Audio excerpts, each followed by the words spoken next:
కొంతమంది ఏమో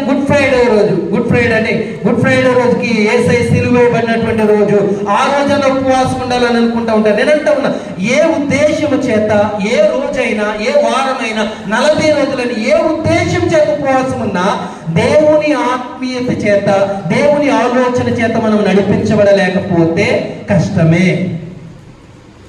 కనుక ఉపవాసం ఉన్నటువంటి ప్రతి ఒక్కరికి జ్ఞాపకం చేస్తున్నాను సార్, నేను ఉపవాసం ఉన్నాను సార్, ఎలా ప్రార్థన చేయగలగాలి, ఉపవాసం ఉన్నాను సార్, ఎలా గడపగలగాలి, ఉపవాసం ఉన్నాను సార్, ఎలా నడిపించబడగలగాలి, ఉపవాసం ఉన్నాను సార్, ఏం చేస్తే మంచి సార్ అని అనుకుంటూ ఉంటారు. ఇప్పుడు మీకు సమాధానం చెబుతున్నాను, ఉపవాసం ఉన్నటువంటి నీవు దేవుని మీద ఆధారపడడం నేర్చుకో, పూర్తిగా ఆయన మీద ఆనుకోవడం నేర్చుకో.